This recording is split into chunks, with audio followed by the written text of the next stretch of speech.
Welcome to Makers International, a podcast of makers from 3 countries, 2 continents, and featuring 5 guys separated only by the same language. Here's your host, Richard Morley. Hello. Good morning, good afternoon, good evening, good night, good times, whatever time it is and wherever you're listening. Join with me as always, Mr. Chris Cute. Hello, everybody. Joe is currently AWOL. We're not quite sure what's happened to Joe, but we hope he's well. We know what happened to Joe.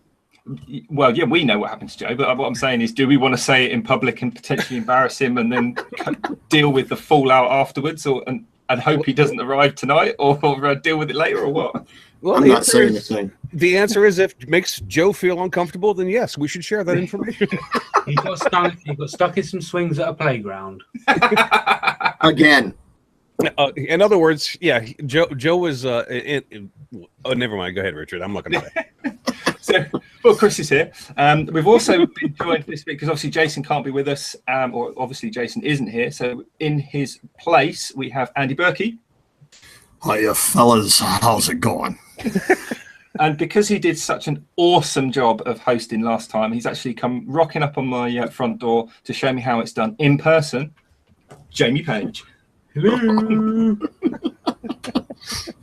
So, Jamie, that's how you do the hellos. That's hello. And I'm Steve. And I'm Al. And I'm Brett. Everyone's here. And we, and if you were looking for fools, then you need to look no further. Because we're all right here right now. I'll see your fools and raise you us lot. Yeah, exactly. Yeah, I see your fools. I'll raise you a train wreck. And a dog. And a dog barking.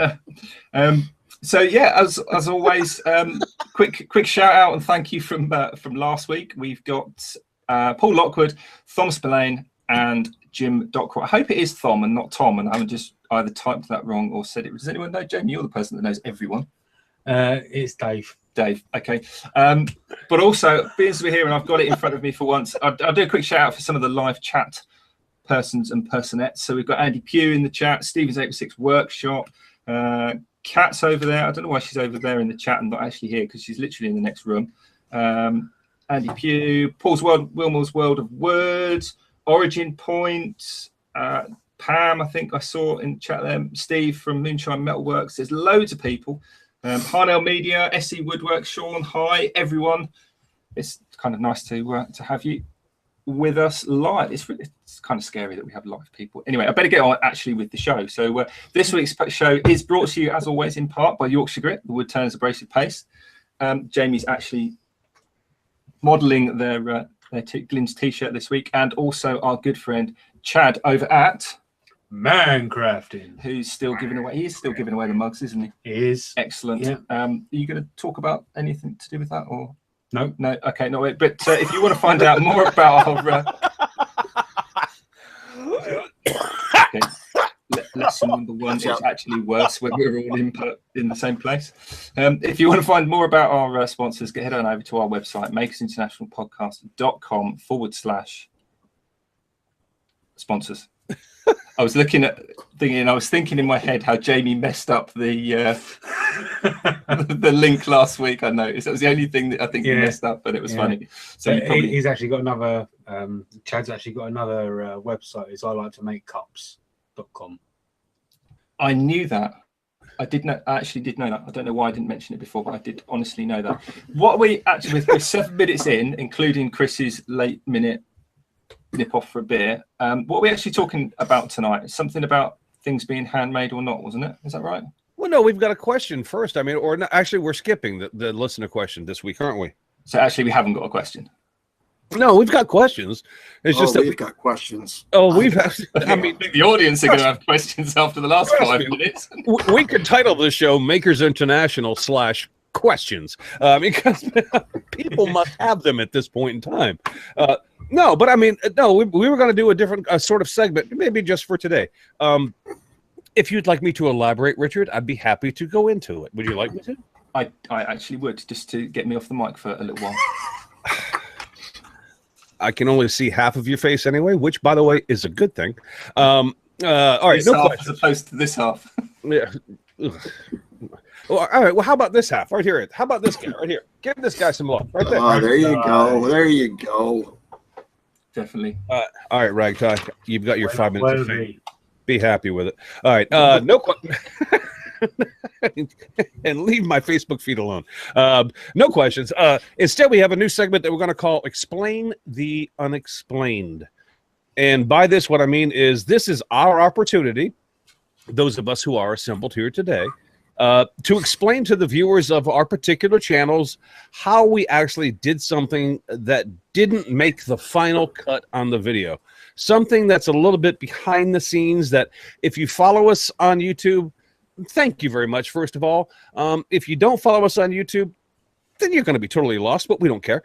So anyway, you can call it something you wished you would have explained in a video, or perhaps take the opportunity to answer persistent questions that you get on a particular subject. The content, as always, kids, is up to you, unless you're Birkey, because we have questions, and Andy, there are questions. So who wants to go first? Should we make Andy the first person, because there are questions? Yes. Okay.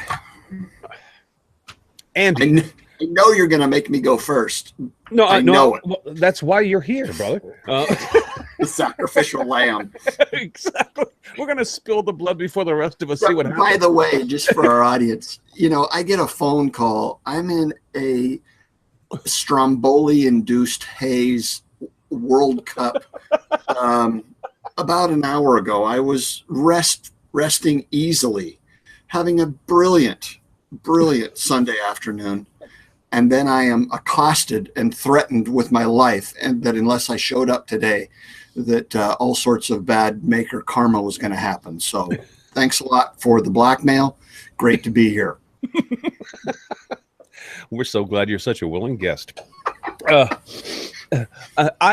before you get into explaining what you might want to explain, I want you to explain something for me. Just because.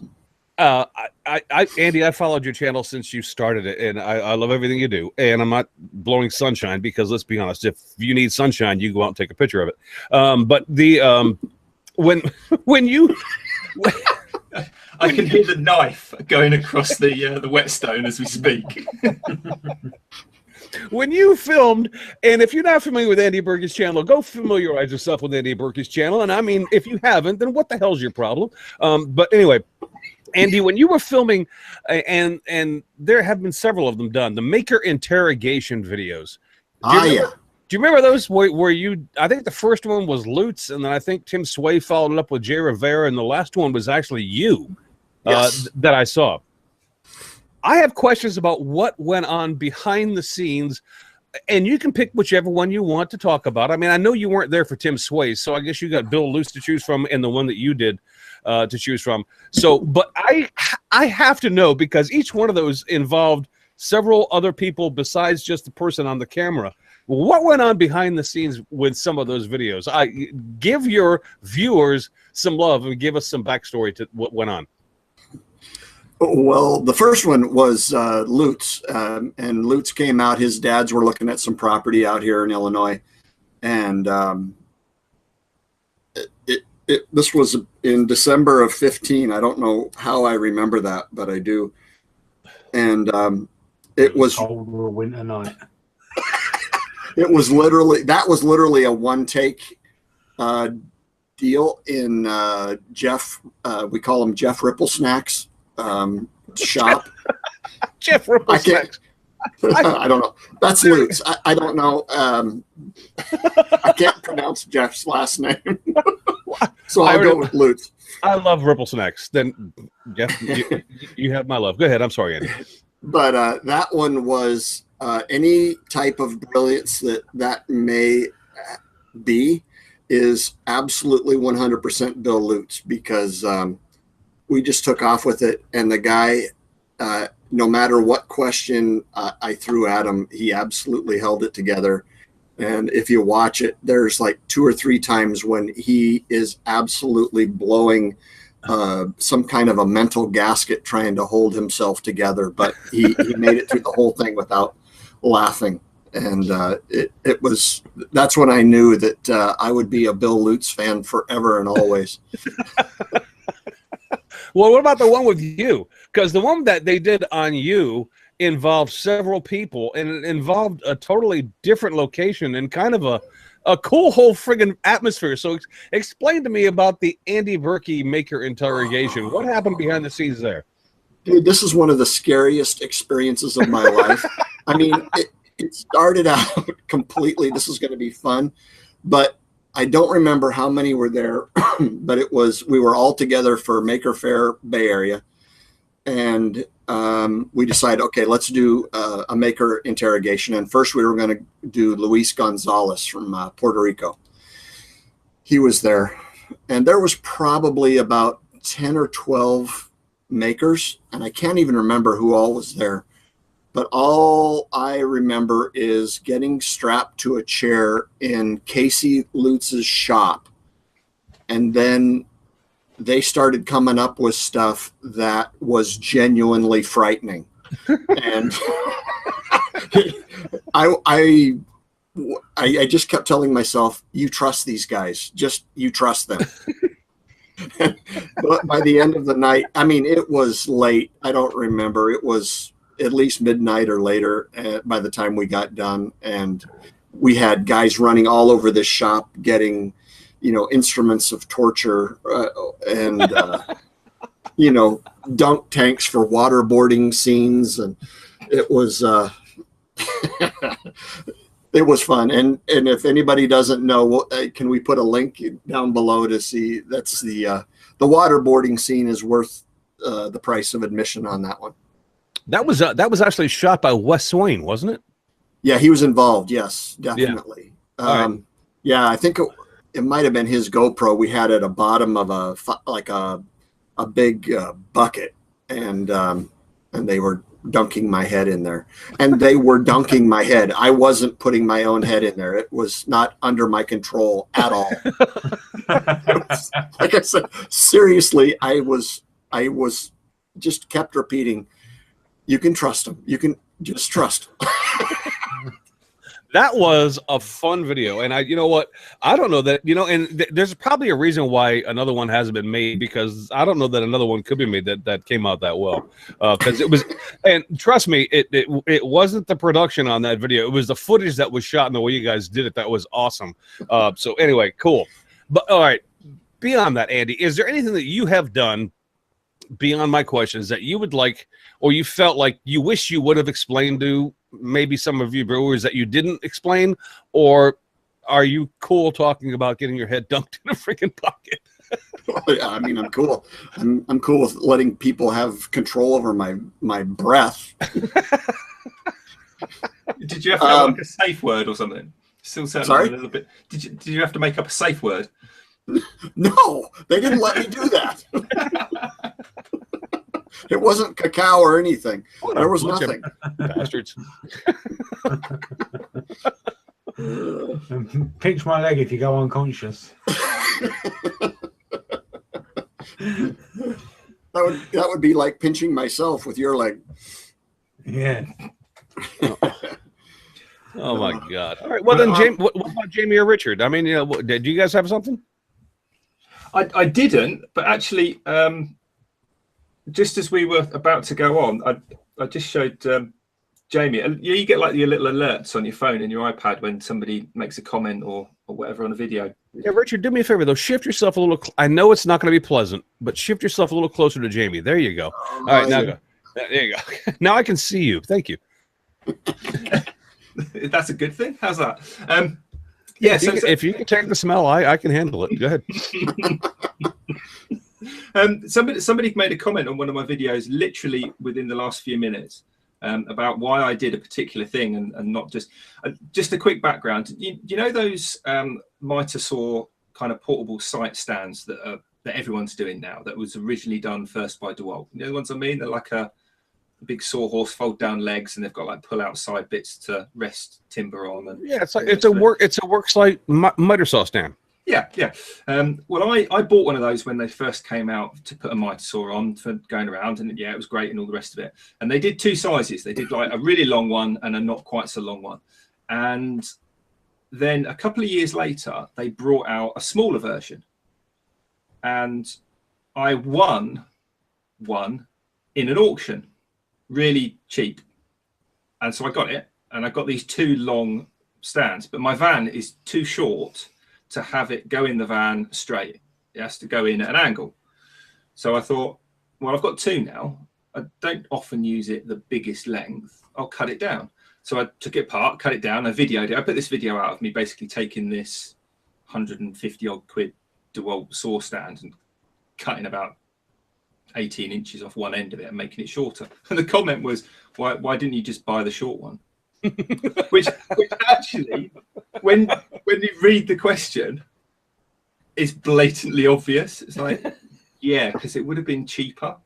But of course, what you don't explain in the video, what I didn't explain, was they didn't make the smaller one then, and I got another one for like, I think it was about 20-25 quid. It was like so cheap, it would have been rude not to get it. And that's my explanation. It was like, because I had 2 and they didn't make the short one. And even if they did, newsflash, it's mine. I can do what I want. I can do what I want with it. It was just like when somebody actually asks you that question, and I probably wanted to explain that, I think. But I mean, at least I didn't get my head dunked in water over it. Jamie, I've seen your videos, so I know you've got some explaining to do. What?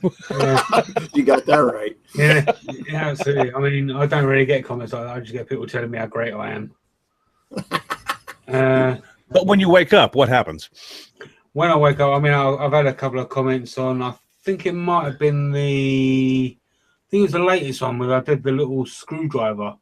There was a couple of people that mentioned about probably putting rather than having the screwdriver inside the Jacob's chuck and putting that straight in the lathe, put it inside the jaws, and then turning it inside, put it inside the jaws of the chuck and then turning it.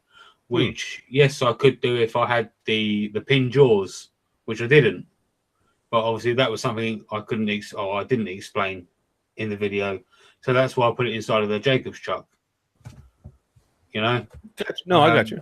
That makes sense. So, I mean, yeah, that was something. It's like when you have pen jaws on a chuck. I mean, you can only tighten those down so much. I mean, and if you try to put that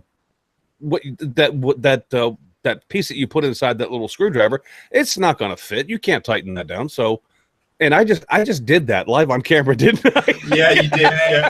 I wasn't going to say anything. I've just said Richard in my ear again. This is your podcast. I wasn't going to say a thing. Wow. But for those of you listening on iTunes and SoundCloud, Chuck, thank God for that. Peace going in, Chuck. Okay, God, the gutter I live in with you people, man. I'm telling you.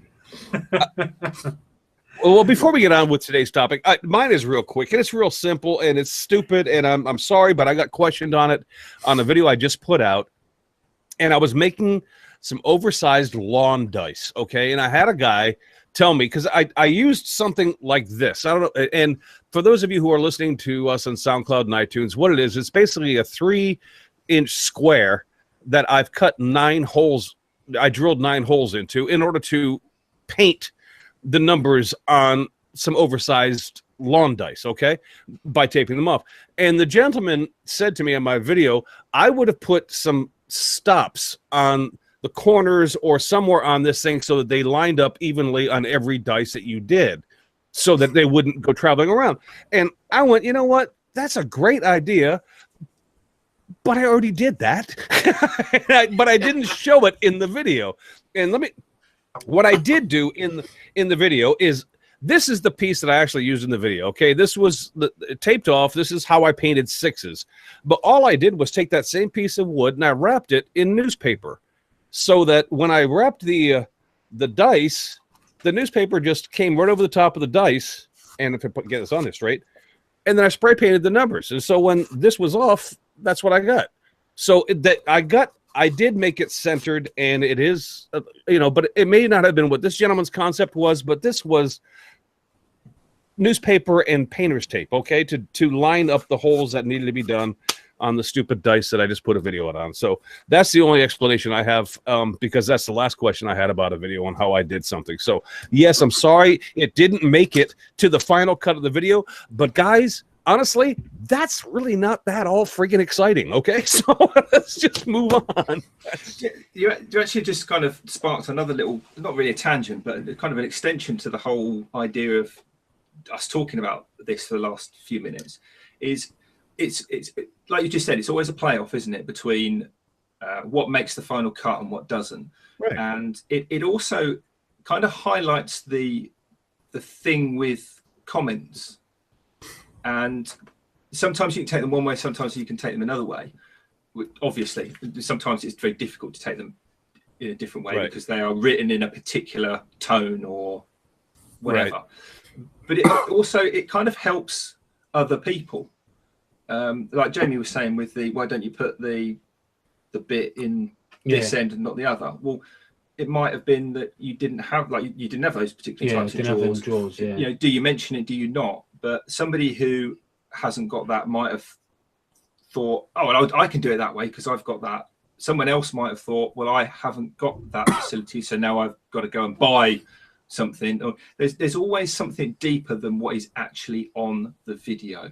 Do you know what I mean? It's some things show, some things don't. Everything's about kind of sparking interest. And the playoff, like you say, people, if you put out a 30-minute video, people get bored, and then you get moaned, oh, the video's too long, why don't you just get to the point, skip to the end?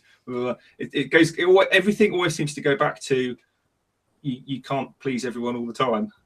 Yeah, it gets to the point where you just can't win if you're trying to please everybody. So, you know what? Stop trying to please everybody. I mean, all you can do is hope that you've kind of displayed. Well, let me put it this way. If I do a video on something and I'm trying to show how I make something, and there are videos I put out where I don't say a word, but I try to show how I do things. And all I can hope for is that somebody has the attention span to pay attention to what I'm doing and figuring it out on their own. Because I don't know about you guys, and Andy, I'm pretty sure I know your answer to this, but what I make is, first of all, not that difficult most of the time, but I learned how to do everything I do with some instructions from books and things of that nature, but I figured it out on my own, how to go about making this thing that I just made. And I really want people to watch a video I make on something and watch the video and see what I do, because I can tell you, I have watched so many maker videos. I mean, from Jimmy DiResta down to the guy that has 100 subscribers and nobody ever, watches his videos.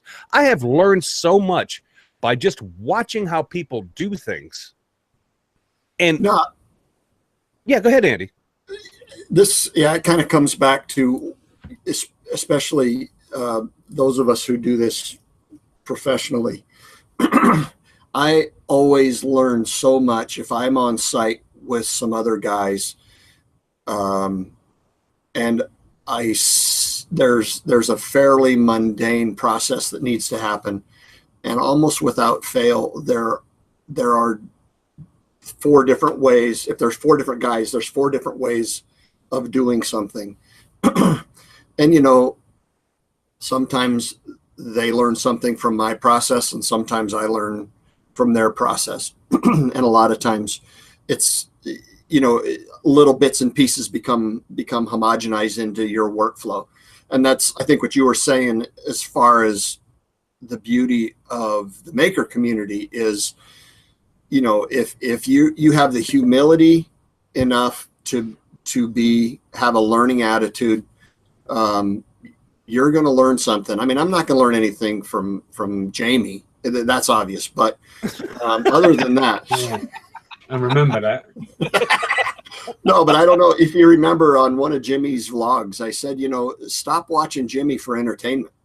Watch what he's doing, study, how he does it, how he moves around his shot.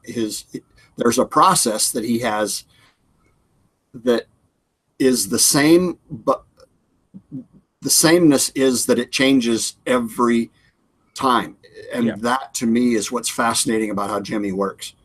And that's what, I'll say it till the day I die. Stop watching him just to see what he's going to make and start watching how he does stuff. And that's how where he you makes build it. profit. Exactly. And obviously to a much lower scale. That is exactly where I'm coming from with a lot of my videos.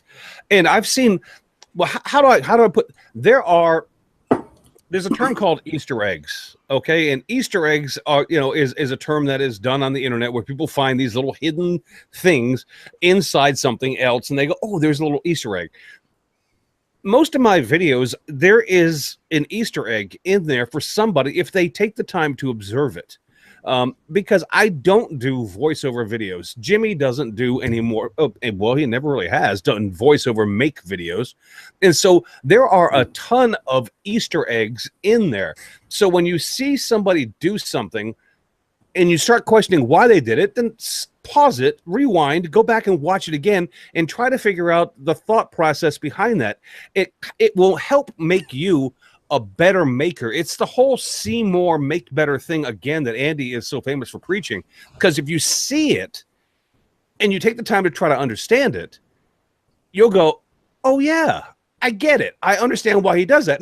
And don't get me wrong. If you see what I do and you understand what I do, and then you have a better idea, then hit me with it. I mean, I want to hear it. I mean, that's what this community is all about. I mean, but if you don't understand it initially, then at least take the time to understand what you're looking at and then figure it out on your own and then go, I would do it this way. And you know what?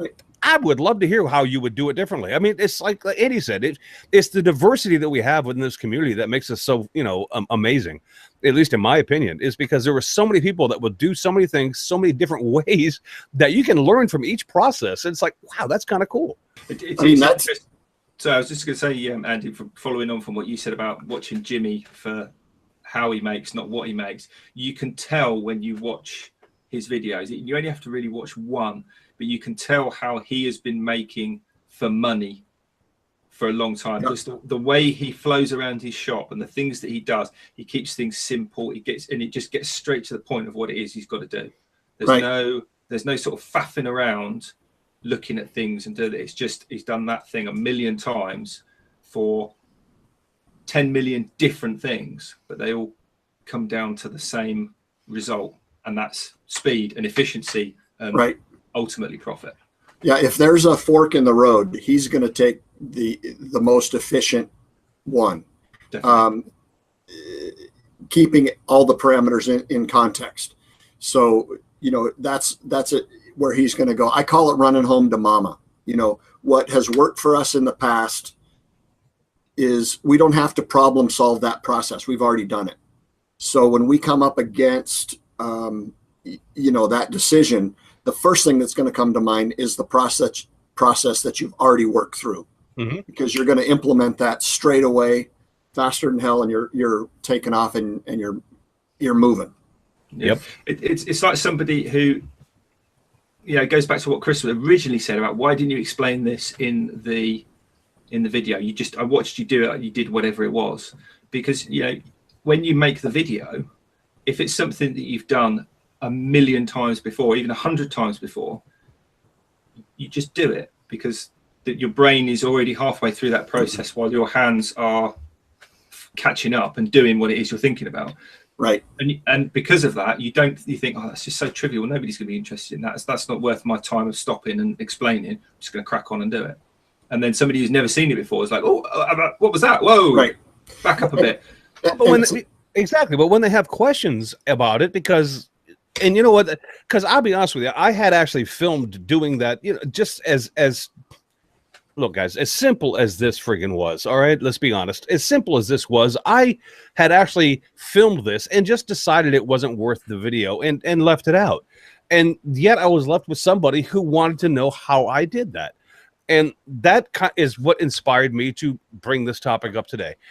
Was just to say, I'm almost sorry I didn't put that in there because it would have explained itself. But I left it out because I just didn't think it was going to be that interesting to people to figure out. Because I guess I wrongly assumed that most people would understand that you need to figure out a way to square this piece to a cube so that you get a consistent job done. And and that was a bad on me, and I fully accept that. And so I wanted to take the time today to explain that. That's pretty much what this whole segment is about. And Steve in the chat said had a good point too, that not only how someone does something, say Jimmy in this instance, because we're badgering on about him, but why? And a lot of times it's either the things that don't get explained in videos is, why am I using this material? Most of the time for me, it's because it was sitting in the corner for the last 3 years and I need to get rid of the thing before I throw it out in the driveway. So, the whys, factor into this also. And again, it goes back with Jimmy's background. Efficiency is going to trump a lot of things. Efficiency, material cost, not having to go to the big box store to get materials because, if you made a little bit of a tweak, you could use this thing that you have laying on the bench somewhere. That's been there for 3 years. And so, yeah, you might as well get rid of it. Right. That comes down to efficiency and cost. It's a matter of like, I've got this here. Why not go ahead and use it now? And so and we all come up with kind of strange things like that. It's like, doing a lot of things with scrap wood that you wouldn't ordinarily think about doing with scrap wood, that you might think about buying a template or, but if you've got a piece of wood that's like Andy, you said, has been gathering dust for 3 years, and that I could make a template out of that. I don't need to go buy one. Well, then you make a template out of that to save the money because that's cost. And then you do it because it's efficient, because you don't have to wait for the friggin' arrival of the package. So it just makes sense to do things that way. And I guess my point here was I probably hoped for too much, but I was kind of hoping that the viewers of your videos, Richard's videos, Jamie's videos would catch on to that kind of aspect of the things we do without it needing to be explained. But I obviously am expecting too much from the majority. Well, I don't know about the majority, but from some people. Let's put it that way. Well, I mean, we all come from different. I have a very, very good friend who worked in a shop for 2 years in college. He's now works in a TV studio. He's an engineer. And I love to have him in the shop because he has questions that come from places that I don't even know exist. And they're always insightful and well thought out before he even asks them. And it's a lot of times it's hard for me to say, to become accountable to some of his thought processes because I'm just going robo, And actually he has more than, I bet, 5 or 6 times said, hey, you should make a Gimme a Minute about that. And then it becomes an episode of Gimme a Minute, some little random thing that is just part of the process. Well, that's the other thing. I mean, you've got then potential to put in another video. So I don't know, Jamie, about putting the Jacobs in the Morse taper in the headstock as opposed to the tailstock. Yeah.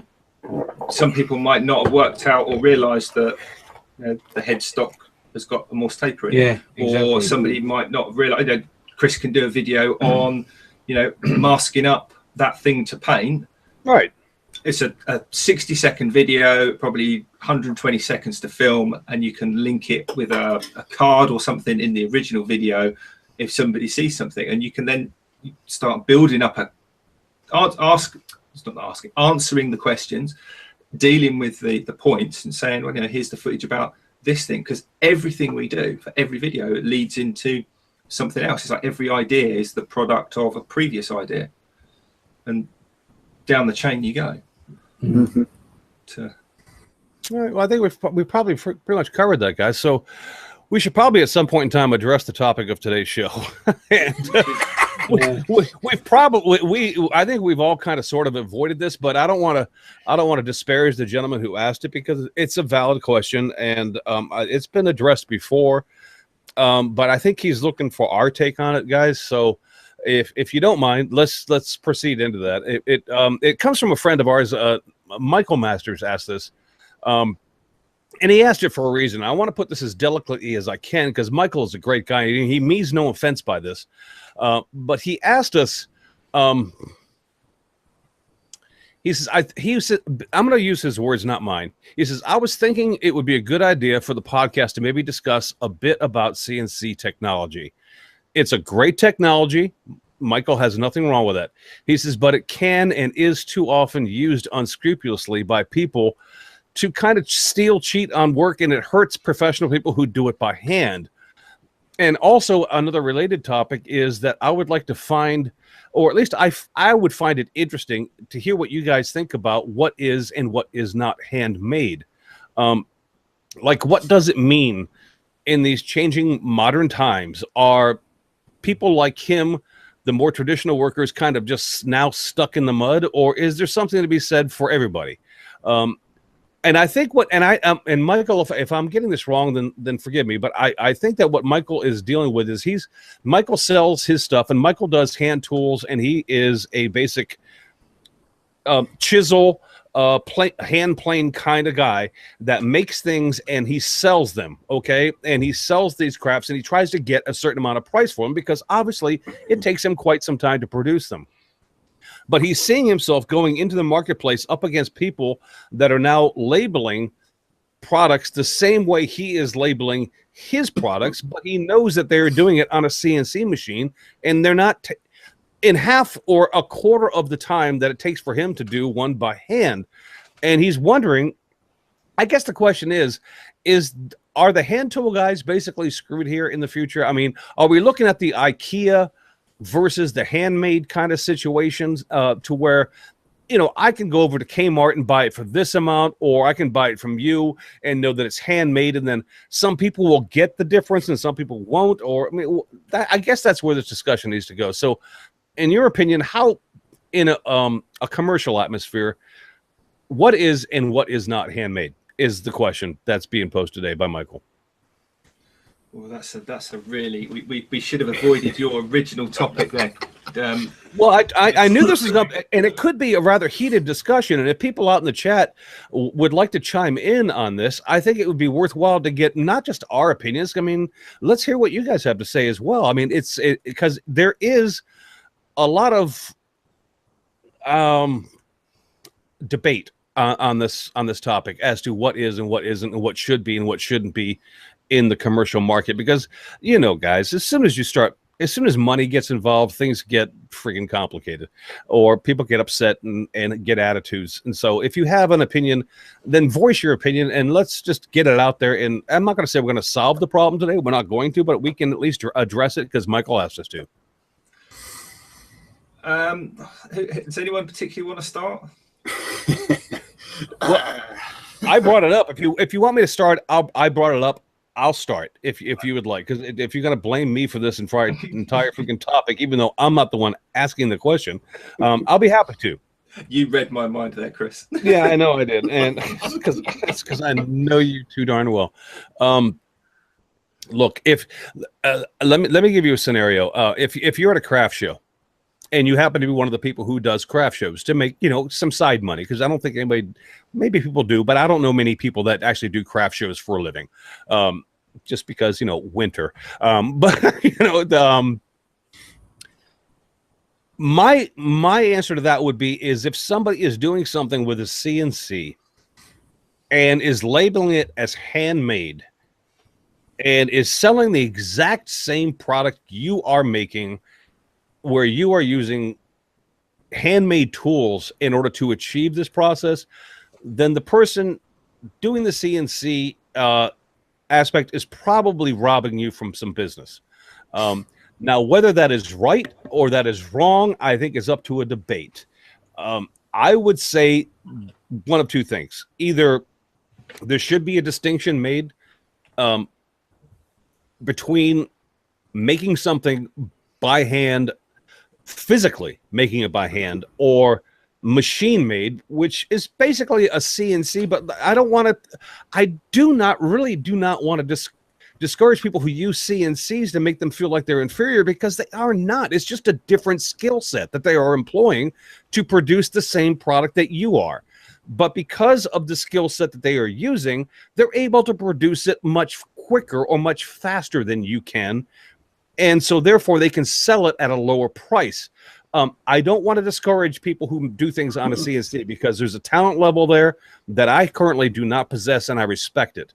But at the same time, I know that in order to make the money that's worth it to make something by hand, sandpaper, chisels, planes, whatever the case may be, it takes time, and it's going to take a certain amount of money for somebody to make that worth your while to do. I get the difference. I would say the person with the CNC that's doing it probably should be, in my opinion, a little more sensitive to your craft than what Michael is currently seeing. And that is, I don't mean to be non-confrontational, but that's the only way I can say it and actually feel good about my answer, is to say, you know what, if you're doing it with a machine, then don't call it handmade. If you know the guy next to you in the next booth is actually using the time, and what takes him 4 hours you can do in a half an hour, don't sell it the same way he sells it, because there has to be a difference. But you know, when it comes to money, there's no respect. I'm sorry. I mean, that's life, guys. Wake up. Well, I'm kind of looking at it from a different angle. I think that this is, was it Mike? What was Mikael Masters? I think for Mike, this is an opportunity instead of an attack on your craft. What about viewing it as an opportunity to differentiate yourself by bringing in a small carving bench to your show with you, and actually doing some dovetails on site? Do them right there, and you know, there's nothing sexier, and you know what people would like to see more than that handwork being done. So to me, you know, this debate's been going on for 100 years. There were guys that were completely bent that saws started plugging into the wall. Wall, it plugs in. That's not real. You know what I mean? Sure. So it's like, well, Andy, we could go back to, you know, chipping stones to make them sharp. And, you know, if you're not making out of a stone with another stone hitting it, then it's not handmade. I mean, this has been going on, like you said, for eons. And that's what Chris started with. yeah. Back when he had that pet dinosaur. Yeah, thanks, Jamie. Mark Christopher. Oh, whatever. Anyway, I'm sorry. I didn't mean to interrupt you, Andy. Please finish your thought. Well, I guess I just would encourage, just as a different take on this that I haven't really thought about before, but in reality, it presents itself an opportunity, because somebody that's doing CNC work isn't going to bring that and show how they make it, you know, to the people that are potential buyers. Where as a hand tool guy, you don't even need a plug-in. You can go and, you know, start making curls at the show, and use it to your advantage instead of feeling like you're under attack. All right, let me ask. You're not going to be creative when you feel like you're under attack. Let me ask the second part of that question, which was his question about, you know, where are we, you know, hand tool, handmade kind of guys. Where are we? And so let's kind of take an outside view of this real quick. Forget that we are makers, that we do things on our own, and pretend we are the general public.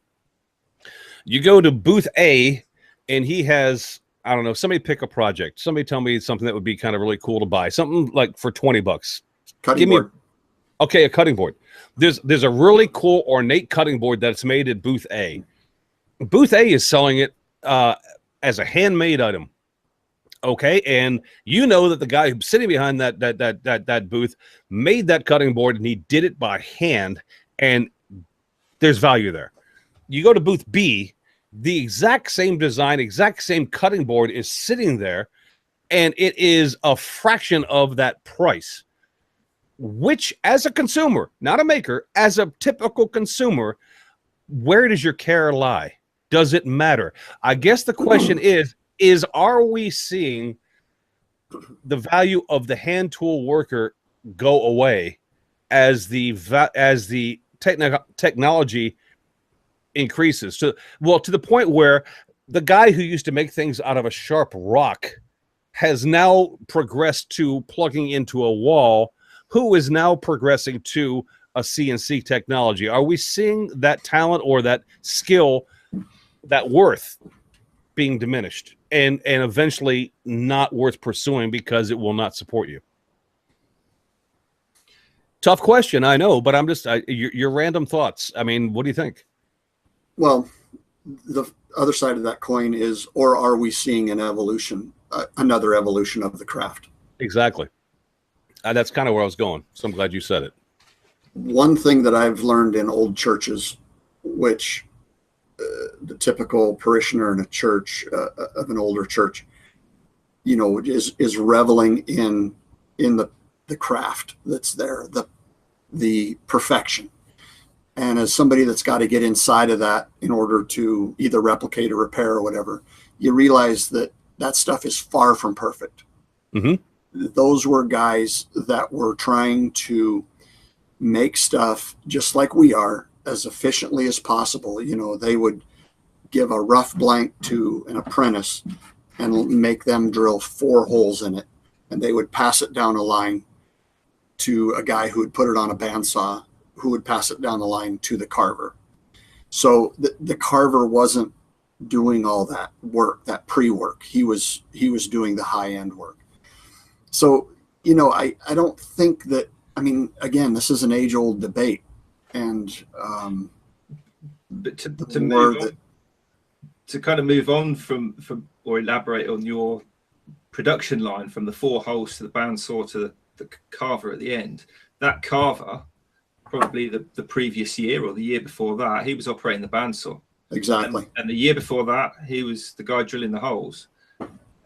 What I always ask myself, and it's a good, I think, kind of milestone, is why are you doing these craft fairs? What is your motivation for doing them? Is it to sell money? No, not sell money, to sell things for money and make a profit and or a living? Or is it because you like doing what it is? Now, if you are, and this is going to be a hard pill for most people to swallow, and I'm not going to make any friends from saying this. I realize that, and I've had to sit there myself and make the decision. But if you genuinely are doing craft fairs purely for profit and to earn a crust, you are probably not making the right decision of why you're there. Now, by all means, do these craft fairs and, you know, do what you like doing, but do it because you like doing it, not because you want to make money from it. And actually do, you know, there are people that do craft fairs who do it basically to fund their hobby. I've bumped into, in fact, Jamie probably bumped into a few today, people that sell their bowls that they turn or their pens that they make because it kind of funds the hobby, the habit, as it were. Yeah. But there are people out there who think they've got to sell their pen for 60 quid, $60, whatever it is, because the materials cost X and their time costs Y, and therefore the price tag is such and such. What you've got to say to yourself is, would I buy this item for this cost? And if you're honest with yourself, unless it is very, very cheap and you're not making a profit, you're not making minimum wage, the answer is going to be no, I'm not. I wouldn't buy that. So why would I expect anyone else to buy that? It's kind of related, I think, to the how much should I sell this for? And if you go on Facebook and social media and sort of frequent the craft groups, that question comes up: how do I price this? And everyone says, oh, it's, you know, your materials times this plus your hourly rate and all the rest of it gives you your price tag. Well, no, it doesn't, because no one's going to buy it. And if no one buys it, it doesn't matter how much you charge. You've got to price yourself for what other people will pay. Now, there's always going to be people out there who want that hand carved, hand cut, taken hours to do. There will always be those clients, but they are by far the minority. I mean, 0.5% of people that buy the stuff are going to be those people that go, look at this, I bought this, it cost me £200 because it's handmade, and I watched the man carve it with a penknife and while I was there, because they want the kind of prestige of it. And there always are, and I don't want to limit this to craft shows, Richard, even though that is the typical knowledge most people might have, but it might be somebody may have an Etsy store, and at, you know, not necessarily today anymore, but when Etsy first started, it was all about handcrafting and people that are doing their own hand things. And so if people are trying to sell something for a certain dollar amount, I want to get back to the crux of this. And I think Andy touched on it, was the crux of the question that I had today that I was really interested in hearing you guys talk about is when Michael says, like, what does it mean in these changing and modern times? Are we more modern, traditional, or more traditional word workers? Are we stuck in the mud? Or is there going to be room for us in the future? And I think what he's asking is basically are we seeing another evolution, as Andy put it, of making occurring during our time, that where these kind of skills, at least for a production standpoint, as far as money making goes anyway, are going to go by the wayside quicker than most people realize? Or do you think there's going to be value in that skill and what they do for years to come? No. Yeah. No, jump in, guys. I mean, it's a tough question. I'm asking it, but because I don't want to answer it. That's why I asked. For me,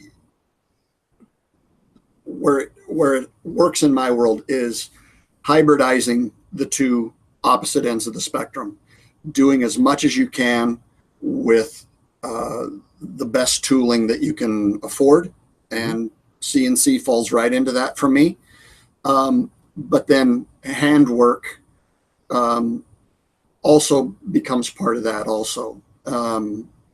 And look, again, we fight this battle of you're like we were saying, the percentage of people that are going to even be in the market for this type of stuff is, what'd you say, Richard? 0.5%. Yeah. Those people that understand the difference between a Kia car and a Mercedes car. Yes. They both do the exact same thing. If you want a cutting board for $5, you can buy it in any store down the street. But the door doesn't close the same way. It doesn't make the same sound. It doesn't give you the same emotion. This is about emotion and marketing as far as what craft does, right? Mm-hmm. If people have a connection via the object that they buy, if they have a connection to the craftsperson, that's where your value added comes from. Gotcha. No, that makes sense. A human connection is worth something. Without a doubt. But I genuinely think that from going back to what you asked, has that time passed in terms of, or are we witnessing it passing? Because I don't think it's passed. I just think that the question was, is it now going by the wayside, and we happen to be in that downward cycle of it? Yeah, and I think we've been in that downward spiral for a long time, and people will actually realize or admit, because how do you define hand? It's kind of where's your starting point? Do you want to get into semantics of, like Andy said, a sharp stick or rock, or a table saw as opposed to, or a skill saw and a hand saw, or a power drill or a windy drill? That's more about production, which is going to be, at the end of the day, how quickly you can churn it out, how productive you're going to be, and therefore how much profit you can or can't make as a result of that. Now, I think that's also very closely connected to skill. And I genuinely think across the board, there is a skill deficit. And I'll put myself into that. I mean, there are guys doing exactly what I do 20 years ago who are a much higher skill than I am, and that other people are, and probably before that, even higher skill. I think but that's the skill that you are currently approaching your projects or things that you make with today. You hold those people in higher regard, but there are probably things that you do today that they didn't have either available to them or they hadn't thought of yet. So we are still looking at an individual evolution as we kind of carry ourselves through this. And that's kind of where the question's basis is from. Are we looking at things going this way? It's like, yes, this was great. And there are going to always be some people that hold this tradition to the truth, but there's going to be very few people, if any, that actually continue to try and make money and or slash a living from doing so this way. I mean, are we seeing that swing to where there is no longer going to be a living in 20 friggin' years of making things that way if you continue along this path? Is it time for us to all sit up and grow up and go, you know, times are changing, I need to adapt, I guess is the question. Yeah, I think for me that's already happened, and I think for a lot of people that will happen very shortly, because the sad truth of it is, and I don't agree with the whole CNC hand carved analogy, and I was going to say exactly what Andy said. You know, if that's the case and you're a carver and you're fighting against CNC people who are saying they're handcrafted, then get your workmate, get your roll of chisels and a mallet, and you sit at your craft booth and you smugly look over to the CNC guy going, no, this is hand done. Yeah. Now that doesn't take away from what the CNC guy's doing, because actually there's a skill as a machine operator, which is not the same skill as a carver. Correct. But it gets you to the same ish. It differentiates to the consumer what the difference is. It's a very visual, here's the difference kind of thing. Okay, I got you. Yeah, so if you're looking at it from a financial standpoint, and Andy will probably be able to relate to this, would you be able to sustain your business restoring church stuff if you could only use hand tools, no plug-in stuff? No one could afford it. Exactly that.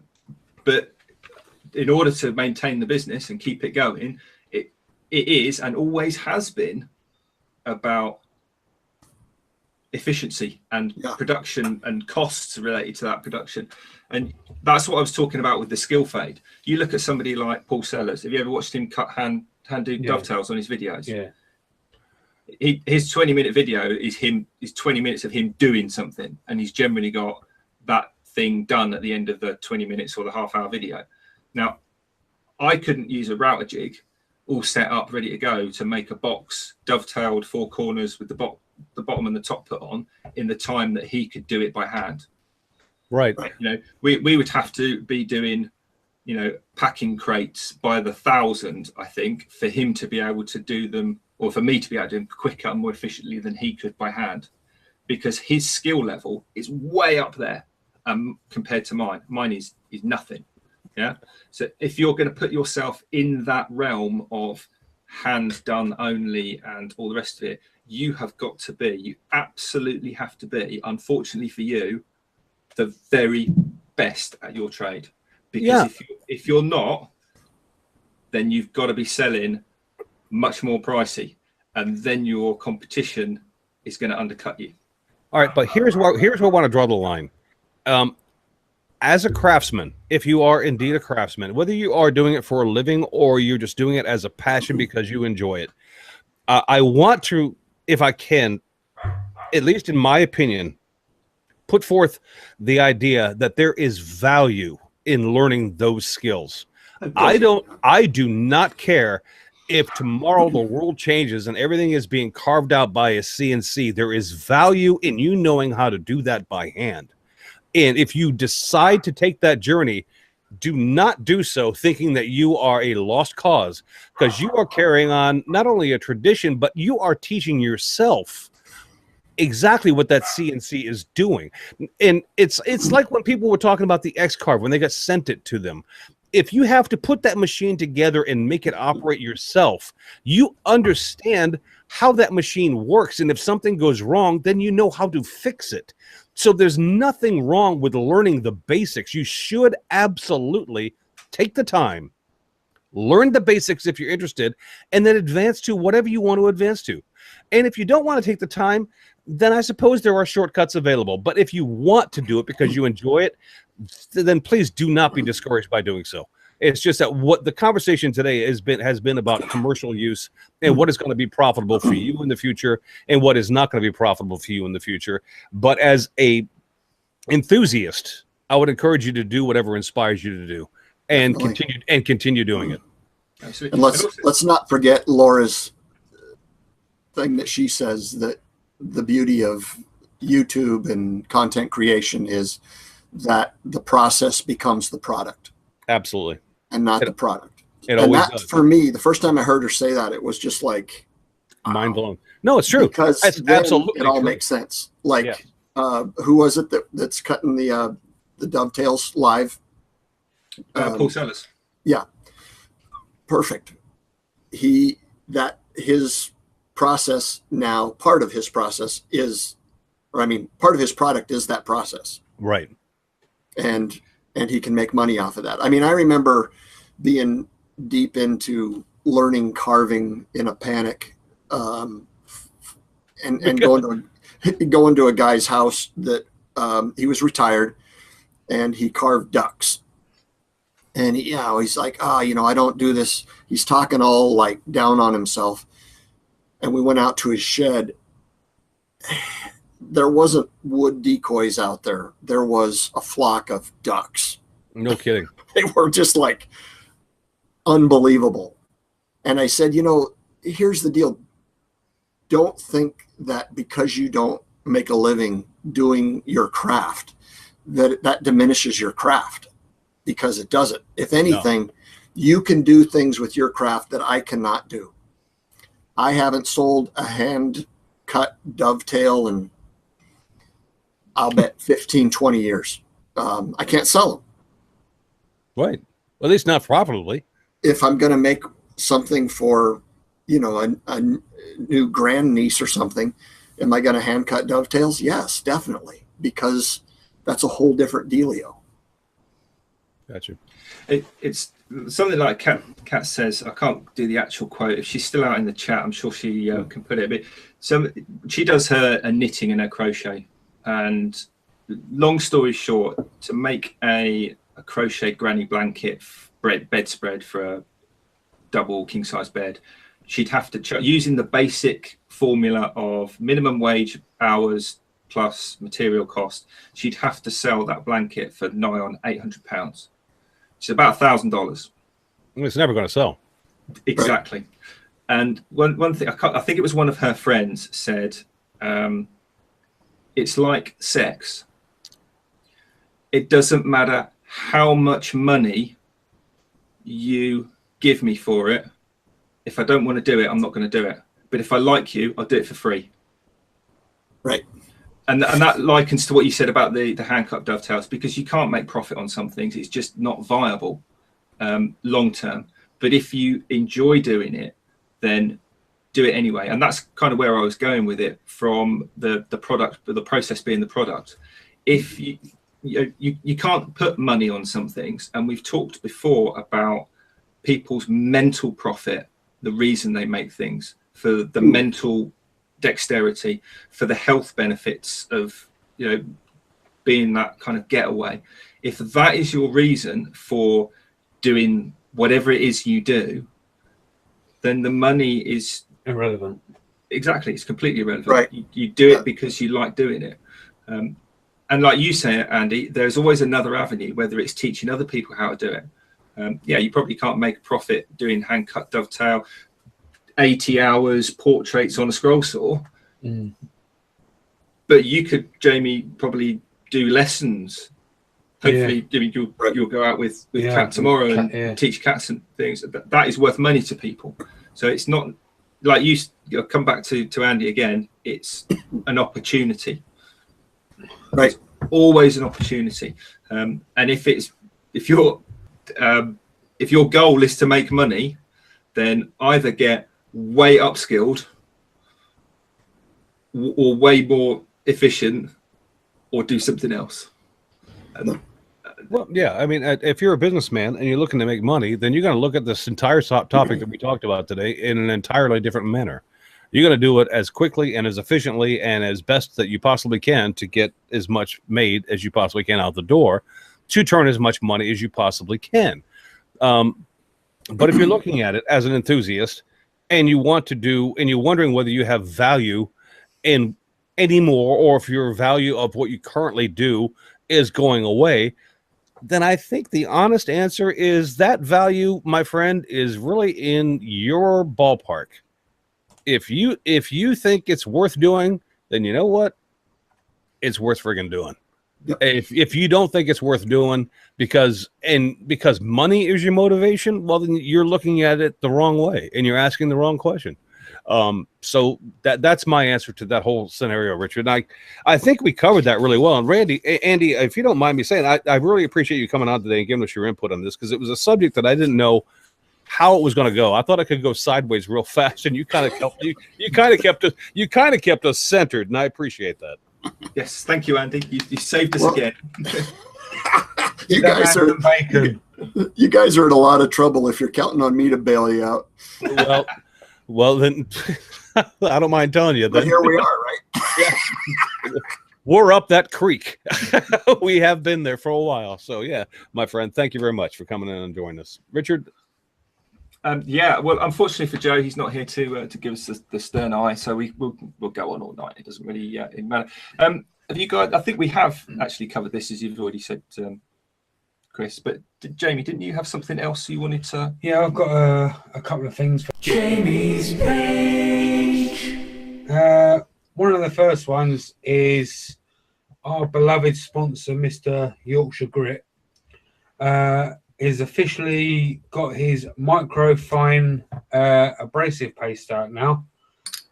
So yeah, that's officially on the market now. It's great for resins and plastics and such. So yeah, you can grab that now, as well as the normal Yorkshire Grit. So that's part one. Part two, as a lot of you may be aware, Stephen Twidell's Makers Make It Matter campaign, Curing Friends, was set up a little while ago. Well, the auction should now be live. I was talking to Steve earlier on at the UK and Ireland Woodturning Symposium, and he was going to set it up as soon as they had cleaned up everything. So yeah, it should be live right now. And if you don't know much about it, all proceeds of that is going to being split 50-50, half and half going to 65 Broses Canada, and the other half is going to the medical care for Brandon Summerlin, who recently had a double lung transplant. So yeah, that should be live now. Awesome. There's been some. Steve was showing us some of the pictures of some of the stuff that's been donated. There's some real nice pieces. Well, I've signed up as a bidder, and I don't wheel the $1 million that most people do, but I will bid on something, and if I get bested, then fine. But if you bid on something I want, just understand, I'm going to bid $5 more to make you bid $5 more. So, because awesome idea and awesome concept, and I read that whole deal, Jamie, and let's just say I'm all in. I just wish I would have had time to put something up and make something for him to sell myself, but I didn't get a chance this year. So, Steve, I apologize, but I'm gonna be in there, and I guarantee you I will buy something. Excellent. Bid just to make somebody else pay more. Well, I will. That's exactly what I will do. And if I get caught, then I guess I'll just have to be man up and pay for it. That's fine. Absolutely. I like your thinking there, Chris. Good stuff. Do you guys have shout outs this week? I actually haven't. I do apologize, but I've not had a chance to watch anything, but I want to just give a quick shout out to a few people I saw at UKIS. First of all, I want to thank Martin from Hampshire Sheen for putting it all together. He did a good job. It was a good weekend. So thank you very much, Martin. Enjoyed myself, seeing everybody, a few faces I hadn't seen before. And I want to just thank a few of the vendors. I can't thank everybody because I can't remember everybody, to be honest, but just a few of them. just a few names for argument's sake. House of Resins, Taylor Murfield, Leon from Would You Believe It, Ed Oliver from Oliver's Wood Turning, and of course Yorkshire Grit. Awesome. So there was a few more. There was obviously a few more, but I'm not very good with names. Well, Richard, I have one, and I'll give it to you real quick. And it was put out last Wednesday. It was put up by Nick Samedi. And ladies and gentlemen, there is going to be a Maker Central 2019. Go look at that video. If you haven't seen it, get the information. Check out the website. Maker Central 2019 is going to happen. So that had to be my shout out this week. So Nick, thank you. We all appreciate it. Everybody who went last year and the people who are looking forward to going next year do appreciate the fact that you're going to do this again. What's the email address, Chris? www.makercentral.co.uk. Not .com. Oh, I blew it. Okay, makercentral.com. See, I went the hard way thinking it was going to be. All right, never mind. Makercentral.com. Thank you, Jamie. No, it's not. It's .co.uk. What an asshole. I don't fucking like this guy. Not to be confused with makersinternational.com. Yeah, not to be confused with makersinternational.com. We are so going to keep that going. No, we are so not going to do the whole next year until next May because Jamie, I swear to God, I will kill you if you do. Next, Maker Central in 2019, for anybody who's interested, Nick intends to have once again in May. He hasn't locked down dates. He hasn't locked down an arena yet, but I have it on good authority for anybody who may be freaking out. He does plan to have it in the UK again next year. So if you're wondering, it's going to happen in the UK, Maker Central 2019, and in May. That's all we get. That's all Nick's offering up. He's being secretive. I don't know why, but that's. So is it the 1st of July? It's the 1st of July today, isn't it? Yeah. So it's early July. It's going to be in May. It's 10 months from now. That's 10 months to start saving your pennies. 50p here, $1 there, a quarter somewhere else, a yen, a euro, a cent, whatever currency you've got, to start putting and start saving it, because I'm telling you, I went last year and it was worth it. Every freaking penny. And Birkey, if you're not there, we're gonna have to talk. We're gonna have to talk. I'm 95%. Dude, I'm telling you, it was 1,000% worth going to the UK last year and doing that event. And I had to leave early. I didn't get to see friggin' London. Think of the proper bacon, Birkey. No, I want to go to. Let's not even start. See, I wanted to go to Churchill's bunker in London, and I didn't get a chance to fart in his seat. I'm pissed. I mean, it's like, anyway, I had to leave early, but next year I'm doing it anyway. Awesome. Sorry, Richard. I apologize for once again. No worries. Well, I don't have a shout out for a particular video, but I'm literally just looking through my subscription feed, just scanning. Gerald Redsmith has put a video out with his 30k giveaway winners, and who else have we got? Richard Martin's put a dinosaur bookends video out. There is some really cool, interesting stuff here. Rob from Rob's Woodshop. Richard, do you mind if I just point out the fact that anybody can go to the YouTube and go to the subscription feed and rattle off everything you just rattled off, and I'm just they might not be subscribed to these people, so if that's the case, they can go and subscribe as well, and they'll realize. Yeah, nice recovery, but still, cut LAME, dude. Some from Connecticut put some dozy video about making some oversized dice. How about we just wrap this up? I mean, I got a shout out. Dang it! Yes. Go ahead, Andy. Go check out Project Happy Life. Lori Henning is restoring their house in New York, and it's pretty cool what she's doing. And she has made the roof of this flat, or whatever you call it, into a garden, a green roof thing. And she just got featured in the New York Times for her work on her rooftop garden. Awesome. green area. And her wife, they're in a run of a play off Broadway. I think that's the right term, off Broadway. They're in the middle of the run of this play that her wife wrote about her dad. And so it's a fascinating deal. Project Happy Life on YouTube and on Instagram. Cool people. Very cool people. Awesome. Andy, I'll make sure it gets in the description. Thank you, brother. I'll go check that out, because I happen to be kind of a theater type dude myself. All right. Awesome. Yeah, it's theater and baseball, Chris. You'd probably dig it. Seriously, it's her dad was one of the announcers of the Mets or something. Oh, he was an announcer as well. So you're wrapping me in 3 times. You're killing me, man. All right, awesome. All right, got it. You should go down to New York and see it. It's what you should do. What was her name again? Lori Henning. All right, Lori, you've just obviously sucked me right the hell in. All right, cool. I am going to be there for quite some time, apparently. Thank you, buddy. Project Happy Life. Got it. And not a bad name either. No, I like it. Excellent. Well, very, very quickly, where can you be found, Birkey? Because you've got a YouTube channel, which our listeners might not be familiar with. So just plug yourself very quickly. It's Andy Birkey on YouTube, Birkey, and on Instagram and Facebook. Excellent. Just look for Seymour Make Better. Seymour Make Better, and you will find the Birkey. So Stop looking at my leg. why am I looking at your leg? I'm not licking your leg. Birkey tattoo on my leg. Oh, okay, fair enough. He has as well. Yeah. Can we, You can also find me on Jamie's leg. can we wrap this up without seeing Jamie's leg? I mean, I'm begging you. No, just from now on, I'm gonna do that. You can find me on YouTube, Facebook, Instagram, and Jamie's leg. Oh, God. Wow. Richard, please. That's going to be an actual thing. Well, thank you all. If you are still listening, thank you for listening. If you're not, we'll say what we like about you. That includes you too, Jamie. I meant to say Joe, but it works as well for Jamie, I guess.